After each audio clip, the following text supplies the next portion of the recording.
दोस्तों फिर स्वागत है आपका अपने चैनल सीपी क्लासेस में। और मैं हूं विजय गुप्ता और आज हम इस वीडियो में पढ़ने वाले हैं class 12th business studies chapter staffing. Already कुछ वीडियोस बना चुका हूं, डिस्क्रिप्शन में लिंक है, वहां जाकर बाकी वीडियोस आप देख सकते हैं इस चैप्टर के। और आज का टॉपिक जो हमारा है वो है रिक्रूटमेंट और उसके सोर्सेज क्या हैं। आज हम बात करेंगे इस वीडियो के अंदर इन टॉपिक्स के बारे में। चलिए वीडियो शुरू करते हैं। सबसे पहले जानते हैं कि आखिर रिक्रूटमेंट क्या होती है। देखिए, it's a process of searching for prospective employees. Search करना जो आपके एम्प्लॉइज बन सकते हैं उनको, and then stimulating them to apply for jobs, यानी कि उनको एनकरेज करना कि वो आपकी कंपनी में जॉब्स के लिए अप्लाई करें। प्लीज ये चीज ध्यान से समझ लीजिए, रिक्रूटमेंट का मतलब सिलेक्शन नहीं होता। रिक्रूटमेंट का मतलब सिर्फ इतना है, आप लोगों को एनकरेज करें, आप चाहते हैं कि आपके पास ज्यादा से ज्यादा एप्लीकेशंस आएं, तो it is just searching for employees and stimulating them to apply for jobs in your company. और जब आपको लोग ढूंढने हैं तो आपके पास दो तरीके होते हैं, एक को बोलते हैं इंटरनल सोर्स, एक को बोलते हैं एक्सटर्नल सोर्स। अब समझते हैं डिटेल में। देखिए, इंटरनल सोर्स का क्या मतलब है, यानी कि with in from the company, यानी कंपनी के अंदर से लोगों को ढूंढना। और एक्सटर्नल क्या मतलब है, बाहर से लोगों को लेकर आना। अब बाहर से लोगों को लेकर आप कब आएंगे, जब आपका एग्जिस्टिंग जो स्टाफ है वो इनसफिशिएंट है या उनके पास वो एलिजिबिलिटी नहीं है जो आपकी प्रेजेंट जॉब के लिए रिक्वायर्ड है, तो आपको लोग बाहर से लेकर आने पड़ते हैं। तो सबसे पहले समझते हैं इंटरनल सोर्सेज में हमारे पास क्या क्या तरीके हैं। सबसे पहली चीज आती है इंटरनल के अंदर प्रमोशन। प्रमोशन का क्या मतलब है, भाई आप किसी लोअर पोजीशन पे हो, आज आप वहां से शिफ्ट कर आपको हायर पोजीशन पर छोड़ दिया जाए या आपको वो हायर पोजीशन दे दी जाए, जहां पर आपकी सैलरी बढ़ेगी, आपका रिस्पॉन्सिबिलिटीज, आपके पास मोर बेनिफिट्स होंगे, आपके पास ज्यादा अपॉर्चुनिटीज होंगी। इससे एक और फायदा होता है, जो एम्प्लॉय प्रमोट होता है उसका मोटिवेशन लेवल, उसकी लॉयल्टी, उसका सेटिस्फेक्शन लेवल भी तो इंप्रूव होगा। साथ ही साथ जो लोग और लोअर लेवल पर हैं वो देखते हैं, यार मेरा साथ वाला बंदा तो भैया कल मैनेजर था, आज वो सीनियर मैनेजर बन गया, इसका मतलब है मैं भी वहां तक जा सकता हूं। तो जो बाकी लोग होते हैं वो भी मोटिवेट होते हैं काम करने के लिए। तो प्रमोशन के थ्रू भी आप इंटरनली अपनी जॉब्स को फिल कर सकते हैं, जिसके अंदर आप लोअर जॉब से उठाकर एक बंदे को हायर जॉब पर या हायर पोजीशन पर लेकर जाते हैं। ठीक है। दूसरा तरीका जो इंटरनल का है वो होता है ट्रांसफर्स। अच्छा, एक चीज और बता दूं मैं आपको, प्रमोशन के अंदर वर्टिकल ट्रांसफर होता है, वर्टिकल। ठीक है। दूसरा ऑप्शन जो मैं कह रहा था वो है ट्रांसफर। ट्रांसफर का क्या मतलब है, एग्जिस्टिंग जॉब से शिफ्ट कर दूसरी जॉब पर लेकर जाना, या एक यूनिट से दूसरी यूनिट में भेजना, या एक शिफ्ट से दूसरी शिफ्ट में ट्रांसफर करना। बट याद रखिएगा, जब आप ट्रांसफर का ऑप्शन चूज करते हैं तो ट्रांसफर के अंदर उसकी जो रिस्पॉन्सिबिलिटीज हैं, उसकी जो सैलरी स्केल है, उसका जो स्टेटस है वो चेंज नहीं होता। थोड़ा बहुत हो सकता है उसकी वर्किंग कंडीशन, उसकी रिस्पॉन्सिबिलिटीज में हल्का फुल्का चेंज हो जाए, बट ज्यादातर केसेस में उसकी सैलरी में कोई भी चेंज नहीं होता है। और ट्रांसफर अक्सर हम इस्तेमाल करते हैं उस केस में जहां पर किसी पर्टिकुलर डिपार्टमेंट के अंदर सपोज 100 लोगों की जरूरत है बट वहां 125 काम कर रहे हैं, यानी कि वो डिपार्टमेंट ओवर स्टाफ्ड है। सो वहां से आप 25 लोगों को ट्रांसफर करेंगे किसी और डिपार्टमेंट के अंदर। ठीक है। एक तीसरा तरीका और हो सकता है इंटरनल का, उसे कहते हैं हम ले ऑफ करना। ले ऑफ करने का क्या मतलब है, आपको भी अपनी ऑर्गेनाइजेशन में कुछ पर्टिकुलर काम के लिए आपने कैजुअल वर्कर्स को हायर किया। कैजुअल वर्कर्स वो होते हैं ना जिनको आप डेली वेजेस पे हायर कर लेते हो, काम करवाया, पैसा दिया और टाटा बाय बाय बोल दिया। ठीक है। अब जब काम पूरा हो जाएगा तो डेफिनेटली आप क्या करोगे, उनको बोलोगे भैया अब आप जाओ, अब आपकी जरूरत नहीं है, जब जरूरत पड़ेगी फिर दोबारा से बुला लेंगे। तो ये भी एक तरीका है इंटरनल सोर्स का। चौथा एक तरीका और हो सकता है जिसको बोलते हैं री एम्प्लॉयमेंट ऑफ रिटायर्ड एम्प्लॉइज।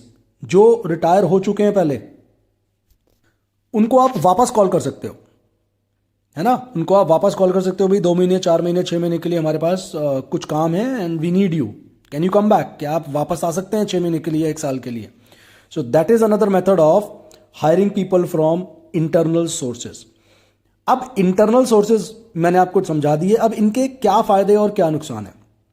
देखिए, इंटरनल का सबसे पहला फायदा यह होगा कि जो प्रेजेंट एम्प्लॉइज हैं आप उन्हीं में से तो हायरिंग कर रहे हो ना, इसका मतलब है उनका मोरल, उनका कॉन्फिडेंस बहुत ज्यादा बढ़ेगा। प्रमोशन जब होती है ना तो लोगों का कॉन्फिडेंस डबल हो जाता है कि यार मैंने कुछ किया है, इसका मतलब है। ठीक है, सो वो अपने काम को और ज़्यादा सीरियसली करने लगते हैं और ज़्यादा सिंसियरली करने लगते हैं। दूसरी चीज़, उनको सेटिस्फेक्शन मिलता है। उनको लगेगा कि यार मेरे अंदर इसका मतलब कुछ ना कुछ क्वालिटी तो है जो मुझे प्रमोशन मिली है ना। तो इसकी वजह से वो ज़्यादा सेटिस्फाइड होते हैं काम पर, वो ज़्यादा मन लगाकर काम करेंगे उस ऑर्गेनाइजेशन के अंदर। तीसरी चीज़, जहाँ पर इंटरनल रिक्रूटमेंट होती है वहाँ पर इंप्लॉय टर्नओवर बहुत कम हो जाता है। लोग छोड़कर नहीं जाते हैं, उन्हें पता है यार यहीं पर मेरे को प्रमोशन मिल जानी है, तो भैया मुझे दूसरी जगह जाकर ट्राई करने की क्या ज़रूरत है ना। उसके अलावा they also it helps to develop better relation with the employees, जिसकी वजह से उनकी लॉयल्टी बढ़ती है टुवर्ड्स ऑर्गेनाइजेशन। मतलब उन्हें लगता है कि यार हमारी कंपनी हमारे बारे में इतना सोचती है तो हमें कहीं और जाने की जरूरत ही नहीं है। They feel part of the company, hence they feel sense of security within the organisation.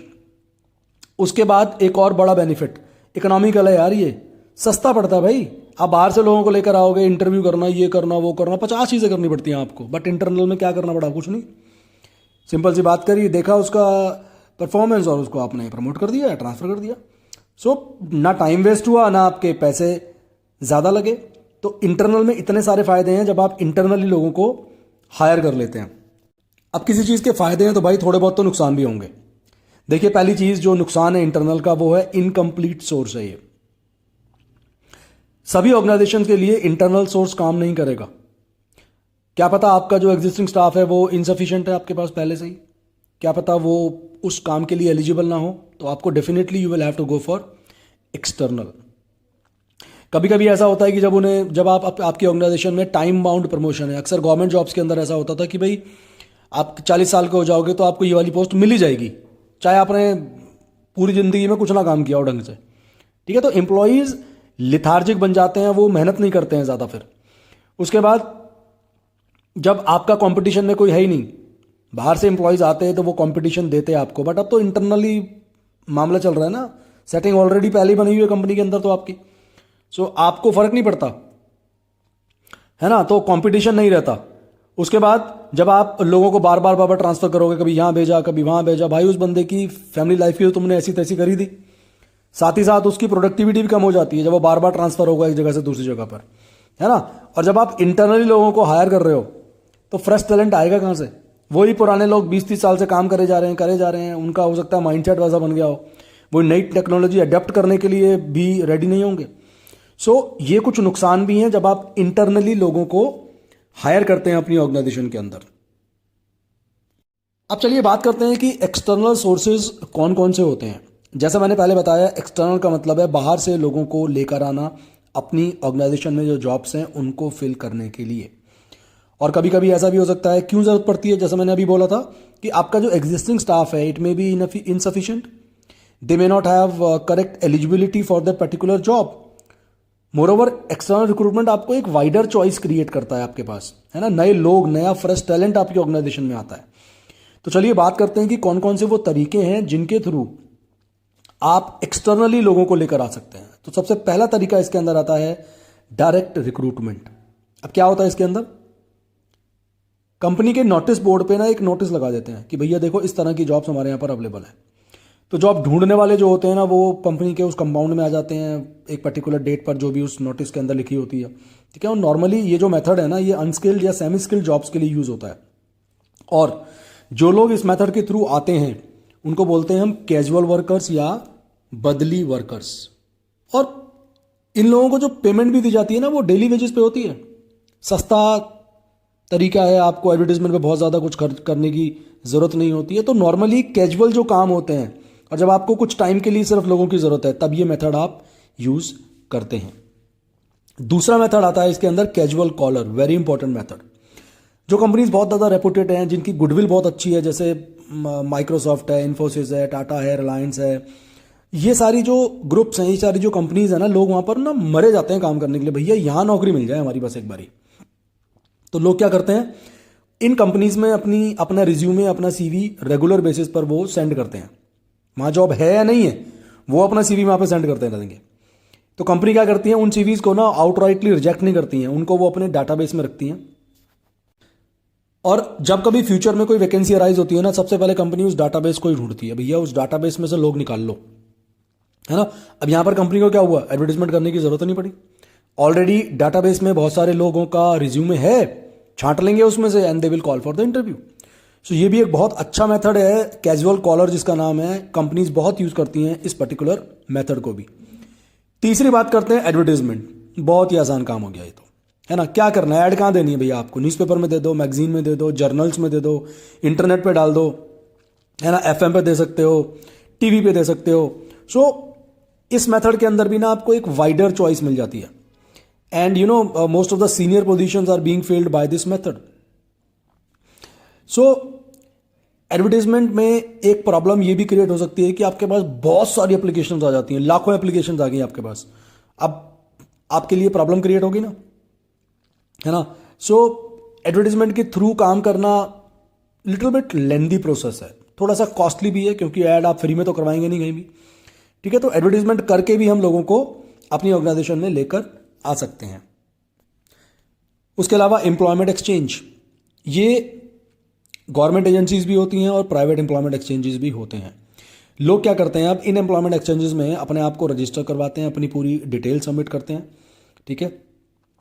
और ये जो एम्प्लॉयमेंट एक्सचेंजेस होते हैं, इनका टाइप होता है कंपनीज के साथ, एम्प्लॉयर्स के साथ, करेक्ट। तो वहाँ पर जब जॉब क्रिएट होगी वो एम्प्लॉयमेंट एक्सचेंज के पास चली जाती है वो जॉब, ये हमारे पास वैकेंसी खाली है, और एम्प्लॉयमेंट एक्सचेंज अपने डाटाबेस में से लोगों को इन्फॉर्म करता है, उनको रेफर करता है उस ऑर्गेनाइजेशन के अंदर जहाँ पर जॉब अवेलेबल है। तो इसके थ्रू भी लोगों को काम मिल जाता है। उसके बाद एक बहुत प्यारा सा मेथड है एक्सटर्नल के अंदर, जिसको बोलते हैं रिकमेंडेशन ऑफ प्रेजेंट एम्प्लॉइज। देखो, आपको अपनी ऑर्गेनाइजेशन में ना हमेशा फेथफुल बंदे चाहिए जिनके ऊपर आप विश्वास कर सकते हैं, है ना। अब ऑलरेडी जो प्रेजेंट आपका एम्प्लॉई है वो अगर किसी को रिकमेंड कर रहा है, इसका मतलब है ज़्यादा चांसेस हैं वो बंदा ठीक ही होगा। प्रेजेंट एम्प्लॉइज को पता है भैया कंपनी कैसी है, मैनेजमेंट कैसी है, यहाँ पर काम कैसा है।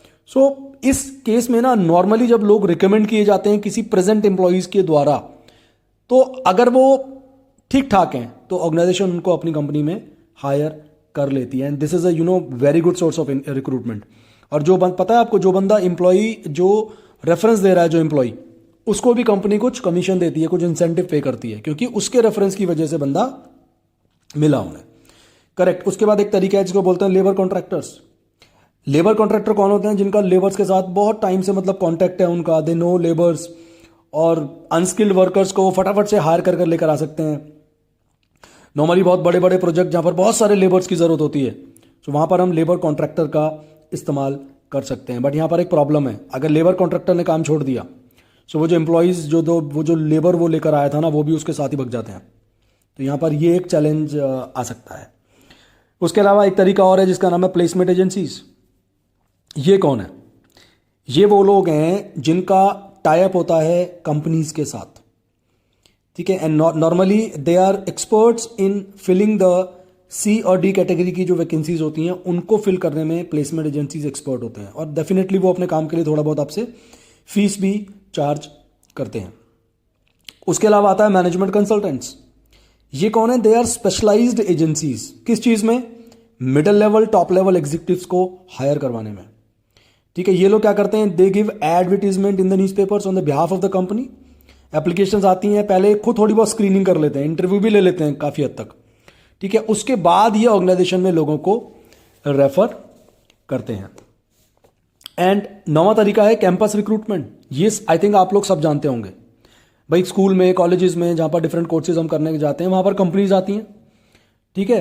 और वो क्या करती हैं, वहाँ पर आके कैंडिडेट्स का जो भी स्टूडेंट्स होते हैं उनका टेस्ट लेती हैं, उनको फिर वहीं पर इंटरव्यू लिया जाता है, एंड फाइनली वहीं पर उनको भैया ऑफर दे देते हैं, चलो जी ठीक है, आप हमारी कंपनी में इस पोस्ट के लिए सुटेबल हैं, आप ज्वाइन कर लेना, ठीक है। IITs हैं, IIM है, वहाँ पर कैंपस रिक्रूटमेंट अक्सर चलती है हर कंपनीज के अंदर, इन इंस्टीट्यूट्स के अंदर।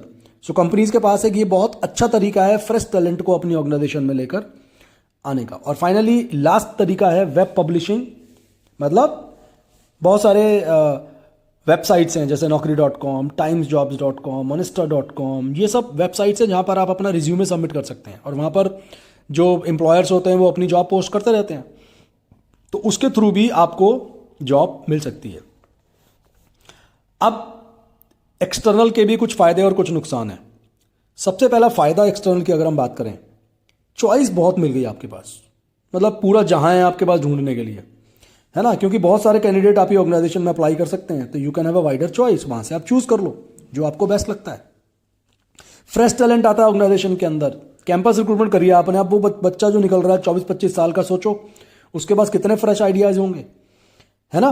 तो फ्रेश टैलेंट मिलता है जब आप एक्सटर्नल सोर्स के थ्रू लोगों को अपनी ऑर्गेनाइजेशन में लेकर आ रहे हैं, क्वालिफाइड लोग आपको मिलते हैं। इससे कंपनी को भी फायदा होता है कि आप वेल क्वालिफाइड लोगों को लेकर आ रहे हैं, और डेफिनेटली उस बंदे को भी फायदा होता है जो लोग उस ऑर्गेनाइजेशन के अंदर हायर हो रहे हैं, है ना। और जब जो प्रेजेंट स्टाफ है जब वो देखता है यार अच्छा बाहर से भी लोग आ रहे हैं, मेरी तो नौकरी खतरे में पड़ने वाली है, तो बंदा फिर कहता है अपने काम पे फोकस, तो कॉम्पिटिटिव स्पिरिट डेवलप होती है। बिकॉज अब जो एग्जिस्टिंग स्टाफ है उसको आउटसाइडर्स के साथ कंपटीशन करना पड़ेगा, है ना, तो वो भी अपनी एफिशिएंसी बढ़ाने में लग जाते हैं कि भैया नहीं अब तो काम करना पड़ेगा हमें। तो फायदे थे कुछ, अब कुछ नुकसान भी हैं देखिए एक्सटर्नल के। पहली चीज़, भैया टाइम बहुत लगेगा, कॉस्टली लगेगा। फॉर एग्जांपल आप ऐड दोगे तो टीवी में ऐड दे तो करोड़ रुपए तो वैसे ही लग जाएंगे आपके, है ना, तो कॉस्टली बहुत ज़्यादा पड़ रहा है, साथ ही साथ टाइमिंग ज़्यादा लगेगा, बिकॉज पूरा प्रोसेस आपको फॉलो करना पड़ेगा रिक्रूटमेंट का, लोगों को हायर करने का।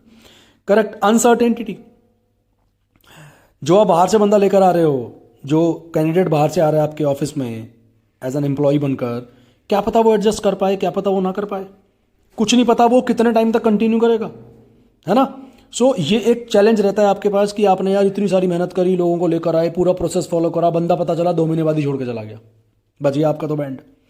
सो ये एक चैलेंज है।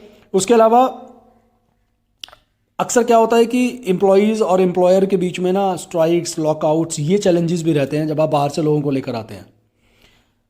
और एक और बड़ी प्रॉब्लम कि जो एग्जिस्टिंग एम्प्लॉयज़ हैं उनका मोराल, उनको लगेगा कि यार हमारी तो वैल्यू ही नहीं है, हमें प्रमोट कर देते, है ना, तो उनको लगता है कि यार अब तो भैया प्रमोशन के चांसेस बड़े कम हो गए उनके ऑर्गेनाइजेशन के अंदर। तो उनके दिमाग में ये चीज़ें जब चलती हैं ना तो उनकी प्रोडक्टिविटी, उनकी एफिशिएंसी कम होने लगती है। तो एक्सटर्नल और इंटरनल दो तरह के सोर्सेज मैंने आपके साथ डिस्कस कर लिया आज के वीडियो में, और टॉपिक मैं आपको बोलूँगा कि बहुत ध्यान से इसको समझिएगा, बिकॉज ये टॉपिक ऐसा है जिसमें से क्वेश्चन ज़्यादातर केसेस में आएगा ही आएगा। सो वीडियो को एक एक बार पॉज कर करके सुनिएगा हर एक पॉइंट को ध्यान से, और हो सके तो नोट्स बना लीजिएगा अपने पास, और सब्सक्राइब करे बिना चैनल मत छोड़ना यार, इतने अच्छे अच्छे वीडियोज़ मैं आपके लिए लेकर आ रहा हूँ ताकि आप लोगों की हेल्प हो जाए, है ना। तो मिलता हूँ आपसे नेक्स्ट वीडियो में, तब तक लाइक कर दो, शेयर कर दो, और कमेंट करके बताना कौन से और टॉपिक पे आपको वीडियो की ज़रूरत है। डेफिनेटली मैं उस टॉपिक पर आपके लिए वीडियो बनाने वाला हूँ। सो मिलता हूँ नेक्स्ट वीडियो में, तब तक take care, bye bye, see you in the next one.